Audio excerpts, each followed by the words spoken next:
ओम श्री सीताराम चंद्राभ्याम नमः।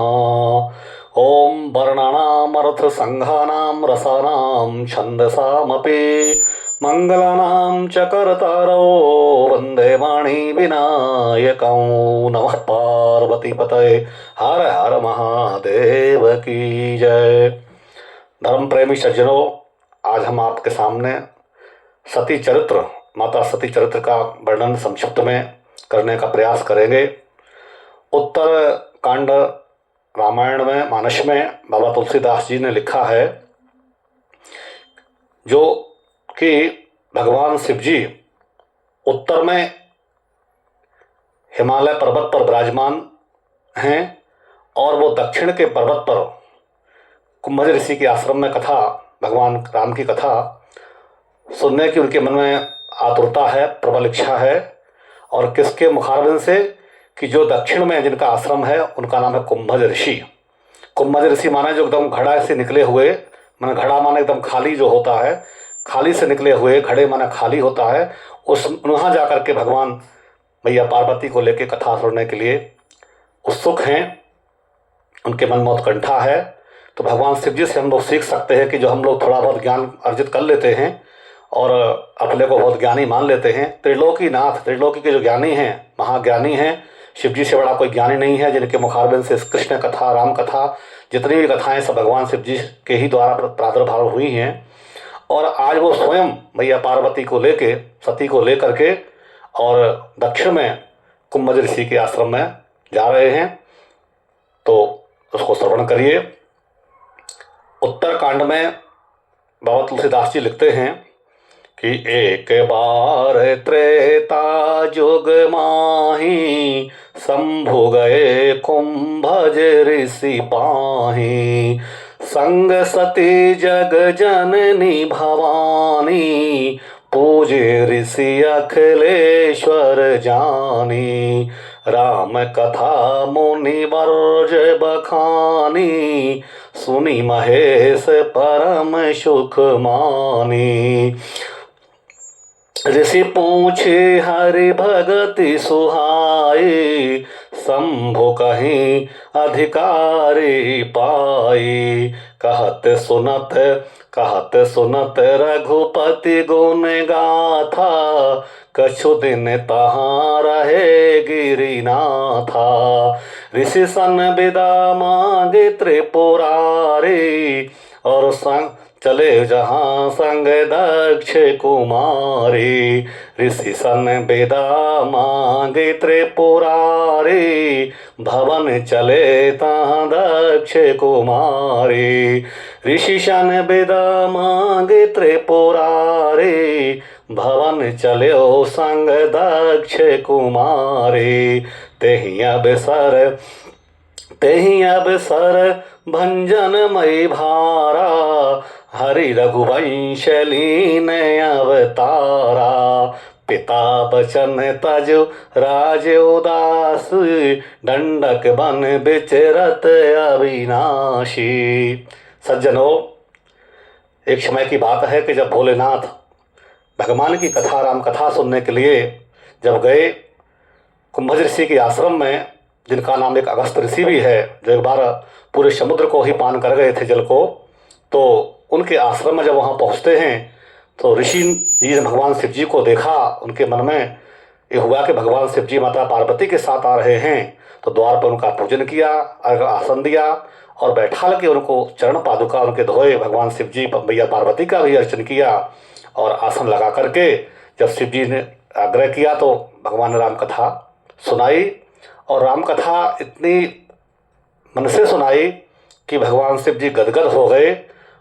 राम कथा मुनि वर्ज बखानी, सुनी महेश परम सुख मानी। लेकिन मैया पार्वती के मन में बिल्कुल भी श्रद्धा नहीं जागी, क्योंकि एक तो जो त्रिलोकीनाथ हैं वो मैया के साथ में हैं, और एक ऐसे ऋषि के यहाँ वो जा रहे हैं जहाँ कुंभज ऋषि जो घड़े से निकले हुए हैं।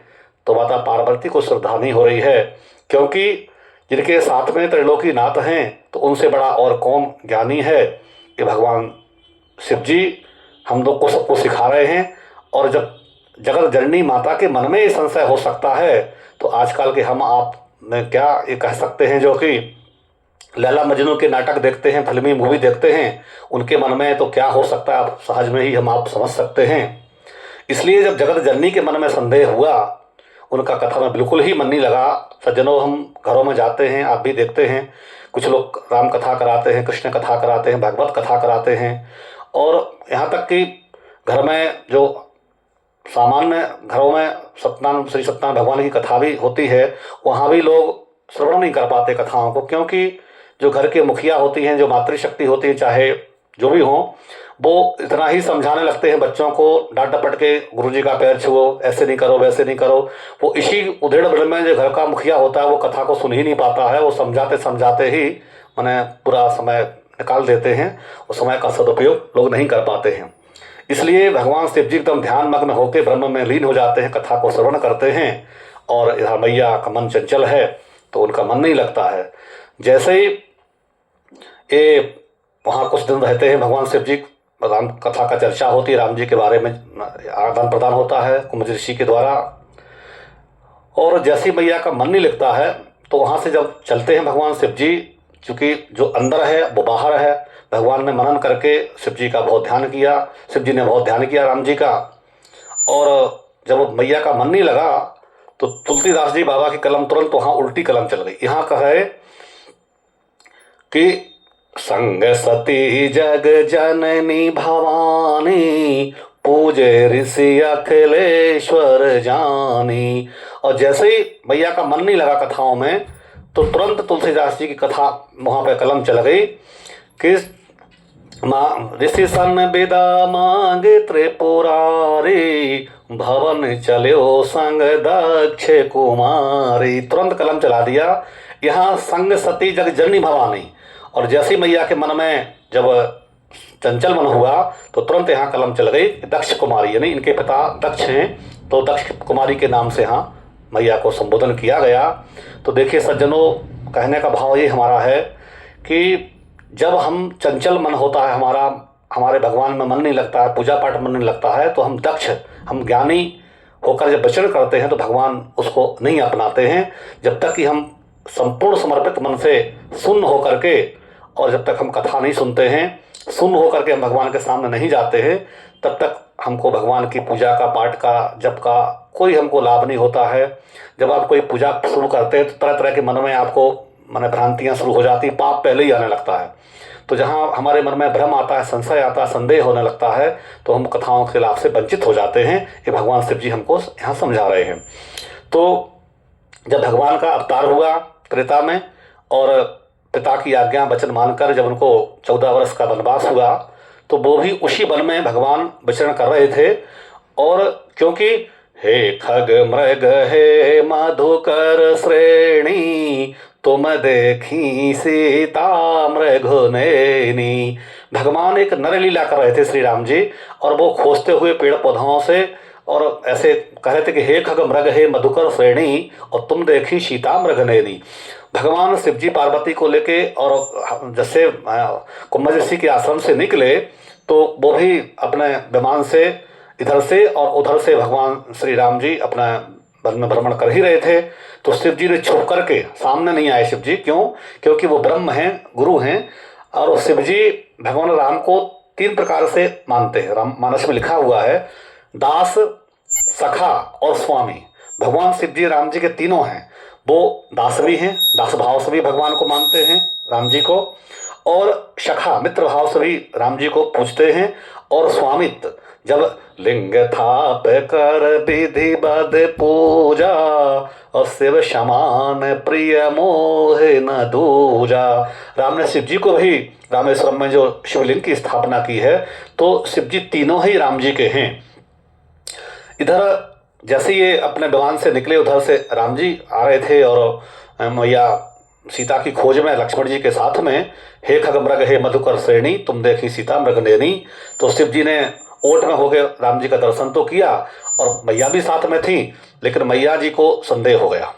हमारी मैयाओं को हर चीज़ में थोड़ा सा संदेह हो जाता है। तो जब जगत जननी को संदेह हो गया तो बाकी तो आप समझ सकते हैं, आम आदमी की कहना बहुत कठिन है। अब भोलेनाथ ने तो भगवान का बहुत ध्यान किया, चिंतन किया, प्रणाम किया, और उनको अच्युतानंद भगवान को प्रणाम किया कि हे जगदीश्वर, आपको प्रणाम है, नमन है। तो मैया पार्वती ने देख लिया और मैया पार्वती ने कहा कि आप किसको प्रणाम कर रहे हैं? तो बोले कि हमारे ब्रह्म हैं, गुरु हैं, राम हैं, इनको हम प्रणाम कर रहे हैं, हमारे स्वामी हैं। तो मैया को बड़ी जोर से हंसी आई कि जो व्यक्ति हे खग मृग है, जो पेड़ पौधों से पूछ रहे हैं, ऐसे कैसे ब्रह्म हैं? अगर ये ब्रह्म होते तो इनको तो सहज में पता होना चाहिए। जैसे आजकल के तथाकथित लोग आजकल सोशल मीडिया पर तरह तरह की बातें बोलते हैं, तो वो भगवान के बारे में, गुरुओं के बारे में, धर्म के बारे में बहुत भिन्न भिन्न प्रकार की बातें सुनने में आती हैं, क्योंकि उनका उस विषय में ज्ञान नहीं है और अज्ञानी ही लोग इस तरह की बातें करते हैं। अब यहाँ जगत जननी के मन में जब संशय हो गया तो भगवान शिव जी ने बहुत उनको समझाया कि नहीं, ये पूर्ण ब्रह्म है, लीला कर रहे हैं। जो कछु मन होए तुम्हारे संदेह हो तो तुम जाओ परीक्षा ले हो। भगवान कहे कि अगर आपको फिर भी हमारी बात पर विश्वास नहीं हो तो आप जाके इनका परीक्षा ले लीजिए। तो मैया पार्वती बोली हाँ ये बात ठीक है।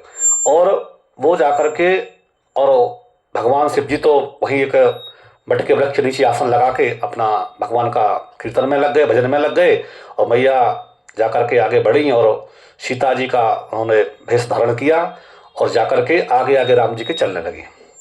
तो जैसे ही आगे आगे चली तो लक्ष्मण जी तो समझ गए कि कुछ न कुछ समस्या है, और राम जी भी समझ गए क्योंकि वो तो ब्रह्म है कि सीता जी तो कभी आगे खड़ी नहीं होती थी, हमेशा पीछे रहती थी, लेकिन आज आगे खड़ी हुई। तो राम जी ने उनको जो है माँ शब्द नहीं कहा, क्योंकि माँ वो सीता बन के गई थी तो माँ बोल नहीं सकते हैं, और भेष बदल दिया है तो भगवान राम जी ने उनको वहाँ माँ शब्द का प्रयोग नहीं किया, लेकिन प्रणाम जरूर किया। तो प्रणाम क्यों किया राम जी ने? क्योंकि उनका एक भाव ये था कि ये गुरु बन के आई हैं, माने हमारी परीक्षा लेने कोई जीवन में जब आता है तो उसको गुरु ही समझना चाहिए, चाहे वो शिष्य हो, चाहे गुरु हो, चाहे संसार का कोई भी व्यक्ति हो। जब किसी श्रेष्ठ का परीक्षा लेता है तो उसको गुरु ही उस समय मानना चाहिए। तो राम जी ने उनको प्रणाम किया, एक भाव। दूसरा भाव ये कि उन्होंने जो है इसलिए प्रणाम किया राम जी ने कि वो जो है ना राम जी से आगे खड़ी हुई हैं, और पिता शब्द का प्रयोग किया। मानस में शिव जी को उन्होंने माँ के नाम से संबोधन नहीं करके हुए और पिता का कहा कि पिताजी कहाँ हैं, भोलेनाथ कहाँ हैं। बृहकेतु शब्द का प्रयोग किया। आप घनघोर जंगल में, यहाँ भैया घनघोर जंगल में आप क्या कर रही हैं? यहाँ पे देवी आप घनघोर जंगल में क्या कर रही हैं? तो बहुत उनको पश्चाताप हुआ, शर्मिंदा हुई सती जी, और शर्मिंदा होने वो समझ गई कि हमको समझ गए हैं। तो उन्होंने फिर वहाँ से अपना आगे आगे निकल के और भगवान भोलेनाथ के पास आ गई हैं। तो भोलेनाथ ने फिर उनसे पूछा कि भाई कैसे क्या हुआ? तो उन्होंने कहा कि नहीं, जैसे प्रणाम आपने किया था वैसे ही प्रणाम हमने किया। अब देखिए, जैसे प्रणाम आपने किया वैसे ही प्रणाम हमने किया, लेकिन और उन्होंने हमको सीता समझ लिया है। अब इस तरह से जो भगवान शिव जी से मैया पार्वती ने अपनी होशियारी दिखाई, थोड़ा कपट किया, इससे भगवान भोलेनाथ बहुत दुखी हुई है। क्योंकि पहला गलती मैया ने किया कि वो जो है ऋषि पर उन्होंने जब प्रणाम किया, उनको दंडवत पूजन किया, तो उन्होंने उसमें ऋषि पर जो कथा जिनकी सुनी उन पर संदेह किया। दूसरा गलती, उनको कथा में मन नहीं लगा। तीसरा गलती कि उन्होंने भगवान जिनको प्रणाम कर रहे शिव जी, उन भगवान के बारे में भी संदेह किया। सहज तो ये होना चाहिए कि भाई जो घर के बड़े बूढ़े जिनको प्रणाम कर रहे हैं तो छोटों को सहज में ही उनको प्रणाम करना चाहिए, लेकिन भैया ने उन पर संदेह किया। और चौथा गलती है कि परीक्षा लेने के लिए तैयार हो गई, भगवान का ब्रह्म का परीक्षा लेने के लिए तैयार हो गई। और पांचवी गलती है कि जाकर के सीता का भेष बनाया। और छठवां गलती अब यहाँ ये कर रही हैं कि भगवान भोलेनाथ के पास आकर के अब बोले कि कछु ना लई परीक्षा मोरी, और मैंने उन्होंने हमने हमारी कोई परीक्षा नहीं ली, और हम जो है ना उनको उनमें कोई वो सत्य नहीं है, और हमने प्रणाम किया तो वो हमको समझ नहीं पाए। तो जब भगवान ने देखा तो देखा कि तो हमारे साथ जो है ना एक भैया असत्य बोल रही हैं। तो भगवान तुरंत उन्होंने संकल्प किया शिव जी ने कि हम अपने बाएं अंग से आपको निकालते हैं, और तुरंत जाके वो 87 वर्ष की तपस्या में भगवान शिव जी बैठ गए। और इधर मैया को बहुत बड़ा पश्चाताप हुआ। तो राम राम का ध्यान चिंतन करते हुए परम ब्रह्म से प्रार्थना करने लगी कि हे प्रभु, हमसे गलती हो गई। अब मैया ना तो कुछ बोल पा रही हैं कि हमने झूठ बोला, और ना ये कह पा रही कि हमने सत्य बोला, क्योंकि जब मामला फंस जाता है तो आदमी एक मैंने झूठ को छुपाने के लिए कई झूठ बोलना शुरू कर देता है। यहाँ पे यही हो रहा है। अब इस क्रम में क्या होता है कि इनके पिताजी का नाम दक्ष है, मैया पार्वती के जो सती हैं इनके पिताजी का नाम दक्ष है। और दक्ष का पद इतना बड़ा पद होता है कि जैसे कोई आपके सामान्य भाषा में जैसे कोई वार्ड काउंसलर है और उसके पास जितने पद हैं, उसके बाद मेयर, डिप्टी मेयर जो भी हैं, आपको विधायक और फिर मंत्री और फिर मुख्यमंत्री, तो ऐसे दक्ष का पद बहुत बड़ा है हमारे धर्म में। मैंने दक्ष के बाद सीधे ब्रह्मा जी हैं, इंद्र आदि से बहुत बड़ा पद है ये।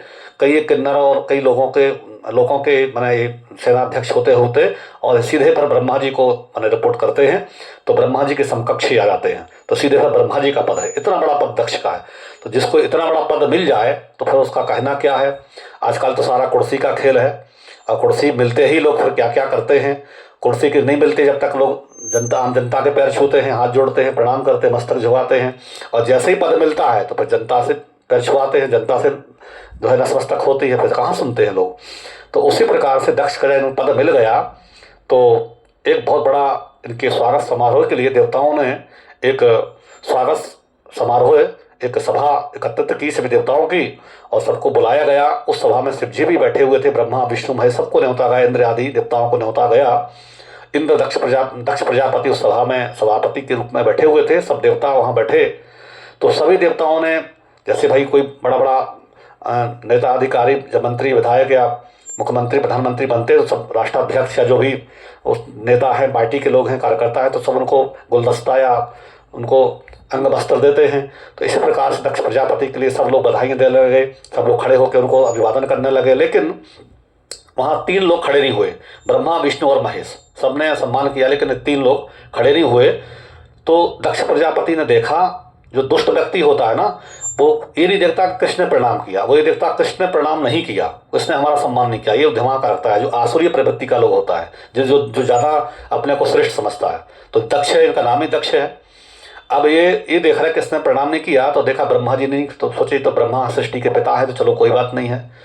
विष्णु ने नहीं उठे खड़े हो, तो क्योंकि वो दादा हैं भाई, ब्रह्मा जी को उत्पन्न करने वाले विष्णु हैं, साना भी कम लो इस तो ब्रह्मा प्रजापति, तो ये दादा हो गए। लेकिन ये तो हमारे दामाद हैं, शिव जी तो मेरे दामाद हैं। तो कई स्टेटों में दामाद ससुर के पैर छूते हैं, कई स्टेटों में दामाद के ससुर पैर छूते हैं, ऐसे भिन्न भिन्न रिश्तों में अलग अलग प्रचलित है।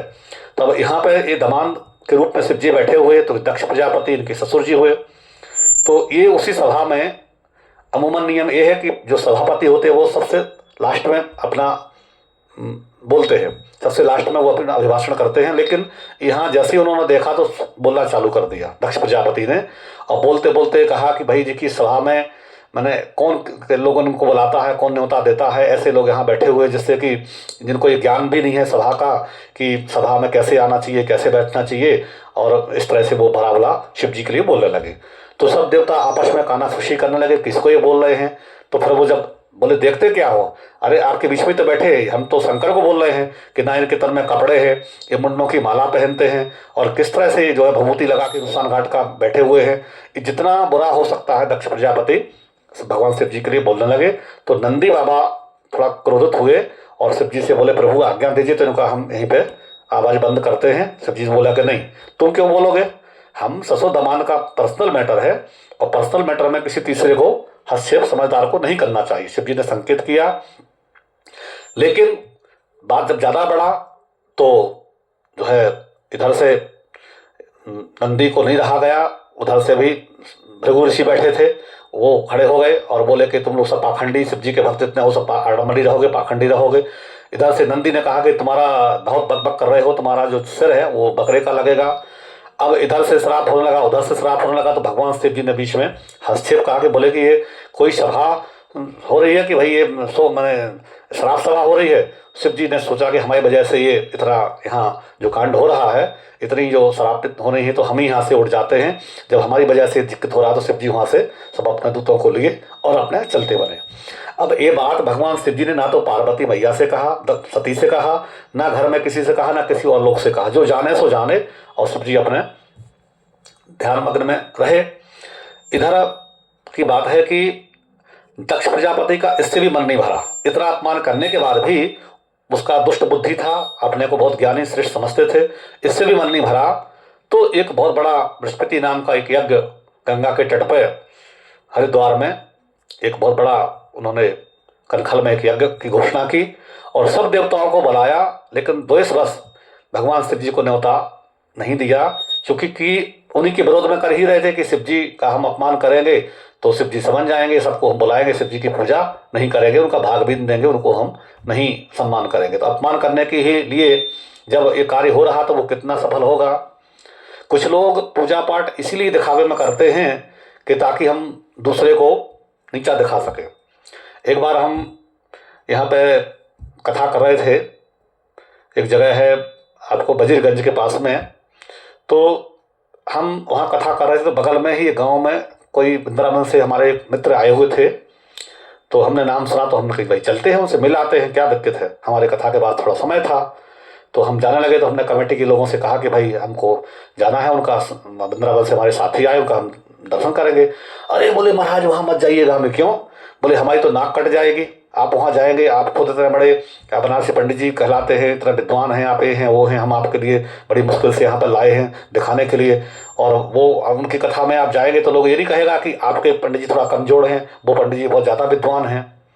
तब मैंने जाना कि वो ऐसा भी होता है। हम माथा ठोके कि जब कथा ही द्वेष से हो रही हो नीचे दिखाने के लिए, तो उस कथा से क्या, पूजा से क्या फायदा है, क्या फल है, यह सहज में समझ सकते हैं।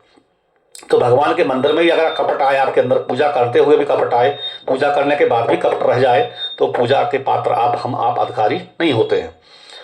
इधर सबको न्योता दिया तो संसार की देखिए क्या महिमा है, संसार के लोगों को देखिए, सब समझिए इस कथाओं से कि सबको न्योता मिला। तो जाना हरिद्वार है, लेकिन सारे देवता जा रहे हैं कैलाश होते हुए, वाया कैलाश होती है, सबके विमान जा रहे हैं।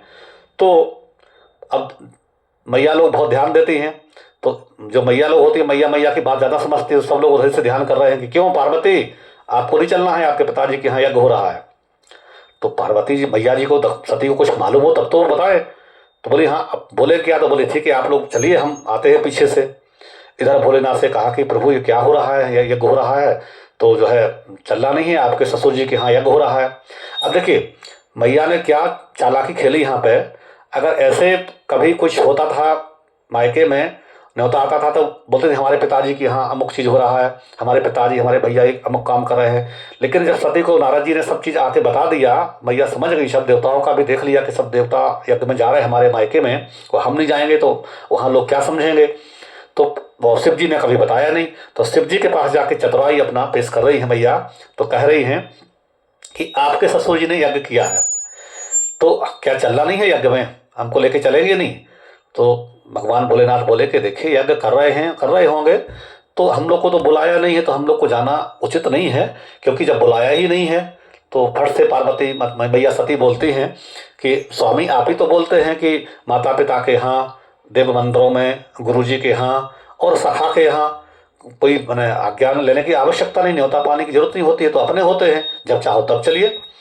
तो शिव जी ने कहा हाँ मैया ठीक बोल रही हो सती, लेकिन यदि कोई विरोध करता हो, द्वेष रखता हो हम लोगों से, तो वहाँ जाना सही नहीं है, ऐसी जगह पर जाना उचित नहीं है जहाँ पे आओ नहीं आदर नहीं, नैनन नहीं सने, तुलसी वहाँ न जाहिए चाहे कंचन बरसे ने। जहाँ पे आओ आदर नहीं है, सम्मान नहीं है, तो कोई भी रहे वहाँ नहीं जाना चाहिए। उस पर भी जब कोई विरोध करे, बहुत समझाए, लेकिन मैया के मन में कभी अंदर जाए, कभी बाहर आए, कभी तैयार हों, करते करते अंतवा गत्वा और मैया ने ठान लिया कि हम जाएंगे, क्योंकि नहीं जाने से भी दिक्कत होगा, सब लोग हमारा भी बाद में मजाक उड़ाएंगे, हर्ष उड़ाएंगे, समाज वाले हैं, लोग वाले हैं, सखी सहेली हैं। तो जब शिव जी को न्योता नहीं दिया तो ये पता ब्रह्मा और विष्णु जी को पता लग गया। तो ब्रह्मा विष्णु जी वहाँ नहीं गए और उनकी भी सीट खाली है, शिव जी को तो न्योता दिया ही नहीं है, उनका तो स्थान है ही नहीं है। तो शिव जी के मन में आए तो अपने 2 दूत उन्होंने साथ में भेज दिए गढ़ लोगों को कि आप जाइए साथ में। और जब नहीं मानी तो शिव जी समझ गए कि अब कुछ होने वाली है। तो त्रिलोकीनाथ हैं भोलेनाथ, उन्होंने 2 दूतों को भेजा साथ में, मैया के साथ 2 उनके दूत गए। और जाते जैसे मैया वहाँ पहुँची तो सबसे प्रथम पिताजी मिले। तो पिताजी ने मुंह मोड़ लिया और उसके बाद उनकी भगनी यानी बहन मिली। मानस में लिखा हुआ है, बड़ी जोर से हंसी।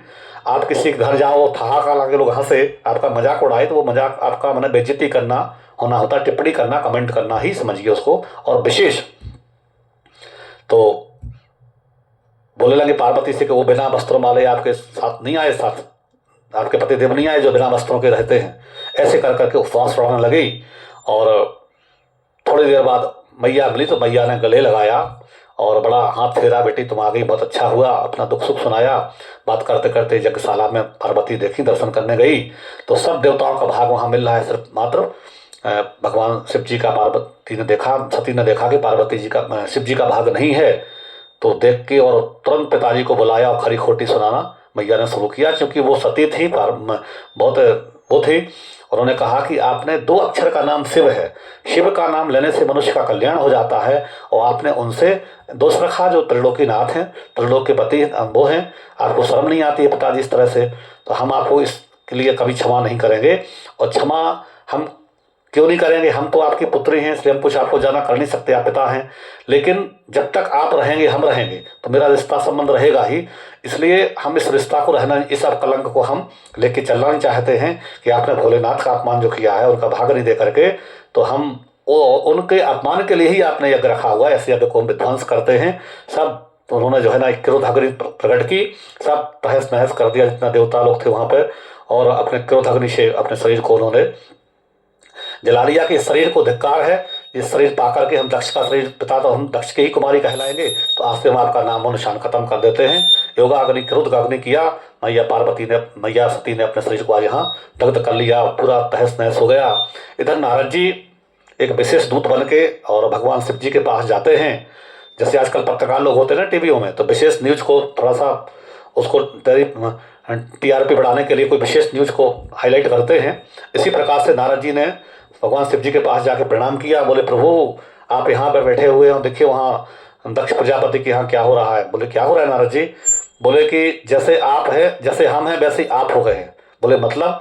बोले कि दक्ष प्रजापति ने माता पार्वती को हवन कुंड में धक्का दे दिया। अब विशेष न्यूज बनाना था ना, धक्का दे दिया है, मैंने ढकेल दिया है, कुंदा दिया है, यज्ञ में, यज्ञशाला में कुंदा दिया है, धक्का मार दिया है। शिव जी क्रोध में आए और वीरभद्र को एक जटा पटकी और वीरभद्र को प्रकट किया। अब जाके वीरभद्र ने वहां पर पूरा यज्ञ को तहस नहस कर दिया। दक्ष प्रजापति का गला काट दिया, भृगु ऋषि को सबको जो है ना मार पीट के सबका दाढ़ी वाड़ी लौच लिया, पूरा विध्वंस कर दिया। इधर भगवान जो है नारद जी ने फिर समाचार दिया, तो भगवान शिव जी दौड़ के और जलती हुई पार्वती को कंधा पर लेके और दौड़ने लगे। भगवान विष्णु ने सुदर्शन चक्र से 12 जगह अंग काटे हैं मैया के, सती के, जो 12 जगह शक्तिपीठ के नाम से स्थापित है। और ऐसे तो 51 जगह है, लेकिन जो 12 शक्तिपीठ है वो प्रधान है, जैसे 12 ज्योतिर्लिंग हैं।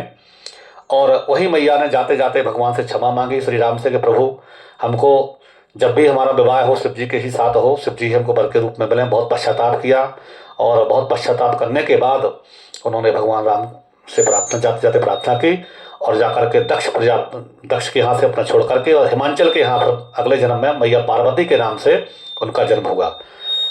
तो नारद जी को बुलाया। नारद जी ने बताया कि आपकी जो पुत्री हैं बहुत भाग्यशाली हैं, लेकिन जो उनको जो पति मिलेंगे वो स्मशानवासी होंगे, उनके पास कोई संपत्ति नहीं होगी, वो निर्गुण स्वरूप होंगे। बहुत तरह की बातें बताई। तो अब जो है हिममान बहुत चिंता में रहने लगे, और उनकी जो पत्नी थी मैना वो भी चिंता में रहने लगी। और चिंता करते करते एक दिन विवाह का समय आया, तो नारद जी ने कहा कि देखिए शिव जी के समान कोई वर नहीं है, और आपको विवाह इन्हीं के साथ करना होगा, चूंकि तो वर मांग के आई हुई हैं। बहुत समझाने के बाद वो लोग तैयार हुए। तैयार होने के बाद जो है विवाह की तैयारी शुरू हो गई। जब विवाह की तैयारी शुरू हुई तो भगवान शिव जी विवाह करने को तैयार नहीं। बहुत मनाने के बाद ब्रह्मा विष्णु गए, कई बार पूजा किया, स्तुति की। विष्णु ने कहा कि प्रभु आप विवाह नहीं करेंगे तो कैसे सृष्टि चलेगा? आपसे ही तो सारा लोग सीखते हैं, आपका चाहे ज्ञान हो, चाहे आपका जो है, आप विवाह करेंगे तो संसार के लोग विवाह करेंगे, आप नहीं करेंगे तो कौन विवाह करेगा? बहुत समझाने बनाने के बाद, स्तुति करने के बाद शिव जी तैयार हुए। तो अब शिव जी को सजाने का तैयारी किया गया, तो सब देवता लोग लगे। तो जितने भूत प्रेत गण सब इकट्ठे हो गए, और जितने शिव जी के गण लोग हैं तो स्मशान घाट से भभूति मंगाई गई, तो पूरा भभूति लगा के शरीर में लेप किया गया, और जैसे हम लोग पाउडर क्रीम लगाते वैसे नहीं लगाया, पूरा लगा के छोड़ दिया गया नीचे से ऊपर तक। अब श्रृंगार करने के लिए तो विशेष जो नाग होते हैं, उन नागों की जो विशेष जातियां होती हैं, उनमें से छोटे छोटे जो कानों में कुंडल बनाए गए, बाजूबंद बनाए गए। अब वस्त्र पहनना है तो बोले क्या, हाँ, तो एक दूत ने कहा कि भाई जो पूजा करने बैठते हैं शिव जी, तो मृग छाला की उनको लपेटा गया लंगोटी की जगह पे। अब वो रहे कैसे, तो एक नाग को विशेष ब्रह्मा जी ने कहा कि देखो जब तक विवाह नहीं हुआ तब तक तुम हिलना नहीं कमर में से। उनको लपेटा गया कमर में, और बासुकी नाग को बुलाया गया। ये लोग सब शरीर में अपने लपट गए। अब माला किसकी मंगाए, तो मुंडों की माला मंगाई गई, मुंडों की माला पहनाई गले में गई, और कानों में भी कानों में भी नागों के कुंडल पहन लिए। अब पटमोर चाहिए दूल्हा को, भाई पटमोर भी तो होती है ना, मोर जो मौरी के बिना विवाह नहीं होता है। तो 108 नागों के विशेष नागों को बुला करके और माथे पे हो सजाया गया। डमरू त्रिशूल देके शिव जी को जैसे जी खड़े हुए बाबा शब्द जय जयकार किया, बोले शंकर भगवान की, भूतनाथ भगवान की, सब जय जयकार होने लगी। और इधर सब तैयारी, दूल्हा को श्रृंगार तैयार करके बारात प्रस्थान करने की जब बारी आई, तो ब्रह्मा विष्णु इंद्र इत्यादि ने विचार किया कि सबसे पहले आगे निकल लो तब तो स्वागत होगा, और कहीं इस बारात के साथ गए तो पिटाएंगे ऊपर से अलग से, इसलिए सब देवता जल्दी जल्दी आगे निकल गए और वहाँ स्वागत होने लगा। तो सबने देखा कि इंद्र आदि विष्णु ब्रह्मा इतने सुंदर सुंदर देवता, देवी देवता तो सुंदर होते ही थे देखने में, इतने सुंदर हैं तो फिर दूल्हा कैसे होगा। भाई बाराती से ही अनुमान लग जाता है कि जब बाराती इतने स्मार्ट है, इतने सुंदर है देखने में, तो दूल्हा कितने सुंदर होंगे। तो यहाँ पर स्वागत होने लगा, इन लोग को सब ठंडाई उंडाई मिलने लगी, खीर पूड़ी का सब स्वागत होने लगा। खीर बना बना के जो है ना इनको जैसे अमरस पिलाते ना, ऐसे जूस सब देवता अपना पान करने लगे। इतने में ही बड़म बड़म की आवाज आकाश मंडल से आई, भूत प्रेत गिरने लगे। सोई जो है जो परस रहे थे उन्होंने जैसे देखा ऊपर में, सो छोड़ छाड़ के भागे, देवता लोग वहां से भागे। और जैसी बारात को देखी भगवान शंकर की, असंख्य उसमें भूत प्रेत पिशाच बैचाल जितने राक्षस, पिशाचनी डाकनी सांकनी जितने आप नाम जानते हैं, चुड़ैल, सब जो है ना बुड़ुम बुड़ुम करते हुए, सब हजारों भभूति फेंकते हुए, कोई अबीर गुलाल फेंकते हुए, सब भूत प्रेत जैसा नजारा आ रहा है।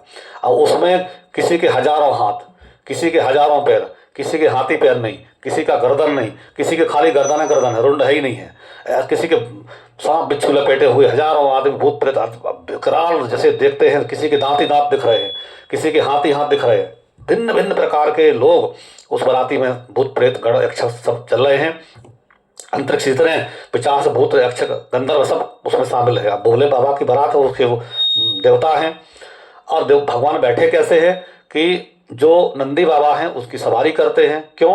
क्योंकि जो नंदी बाबा हैं वो बसा बैल धर्म का प्रतीक है। तो आज धर्म पत्नी लेने जा रहे हैं बाबा, तो बसा पे बैठ के जा रहे हैं, धर्म पे बैठ के जा रहे हैं, और मुंह किए हैं पीछे और पीठ किए हैं आगे, और बसा बैल पे बैठे हुए हैं। तो जैसे ही जाए तो अब सब जितना लोग मोहल्लावासी नगरवासी देखे गाजे बाजे की आवाज़, तो सबने गेट बंद कर लिए, सब छतों पर चढ़ चढ़ के अपने ऊपर से देख रहे हैं कि बचाओ बचाओ, भागो भागो भागो। ऐसी बारात तो कभी देखी नहीं है। और उधर मैया मैना जी दूल्हा का परीक्षण करने के लिए खड़ी हैं, सोने की थाली में दिया लगाकर, और जो है कपूर की आरती करने के लिए सब महिलाएं खड़ी सोने के कलश लेके, मंगल कलश लेके गान कर रही हैं। तो भाई बारात चल रही, देखे देखे तो मैया को लगा कि चलो बाराती में तो सब तरह के लोग होते, कम से कम दूल्हा तो अच्छा होगा। अब शंकर जी का पीठ है उनकी तरफ पीछे, और भगवान कैसे कर्पूर गौर, भगवान तो ऐसे ही बहुत गौर हैं, और भभूति ऊपर से वो लगाए तो और चमक रहे हैं। तो कहीं दूल्हा का चेहरा तो देखें कम से कम। भाई आरती जब सामने सन्मुख होंगे तब तो आरती करेंगे। तो शिव जी ने कहा हम नहीं मुड़ेंगे, बहुत समझाया। ब्रह्मा जी ने तो कही कि एक काम करो, बैल को ही, नंदी बाबा को ही उधर सन्मुख कर दीजिए, तो हमारा अपने आप मैंने चेहरा, जब सन्मुख जो चेहरा है नंदी का, तो उसको पीछे मोड़ दिया गया, नंदी को ही मोड़ दिया गया। तो शिव जी सामने आ गए, उल्टा बैठे हुए हैं नंदी पर। भाई जैसे घोड़ा पे सामने आप बैठे, तब घोड़ा को जब उल्टा करोगे पृष्ठभाग तरफ, तभी तो वो सामने होंगे। तो शिव जी उल्टे बैठे हुए हैं। तो जब नंदी की पूंछ उधर उनकी मैना की तरफ गई, तो मैया की तरफ गई, तो भगवान शिव जी सीधे हुए। तो जैसे ही मैना ने आर्थ सीधे किया, तो जैसे ही वो 108 नांगों की मोरी पहने हुए थे, थाली फेंक के और वो भागी, तो वो तो बेहोश हो गई। सब भाग धड़कम मच गया कि ये क्या हुआ। नारद जी को भला भला कहते हुए कि भैया तो समाधि लग गई। बहुत जब समझाया नारद जी ने कि ये सामान्य नहीं है, त्रिलोकीनाथ हैं। उनकी पूरी जब कथा नारद जी ने उनको श्रवण कराई, समझाया, फिर किस तरह से विवाह इनका संपन्न हुआ, तो अद्भुत भगवान की लीला है। भगवान शिव जी की भूत भावन नाथ हैं, बहुत दयालु हैं प्रभु। और इनसे सीख मिलती है कि हम कितने ही बड़े पद पर हो जाएं, कितने भी हम ज्ञानी हो जाएं, आजकल लोग छल कपट करने लगते, झूठ कपट करने लगते हैं। तो मैया पार्वती को भी भगवान के कार्य में गुरु के लिए झूठ कपट किया, गुरु पर संदेह किया, तो शरीर त्यागना पड़ा और भगवान की कथा का उनको फल प्राप्त नहीं हुआ।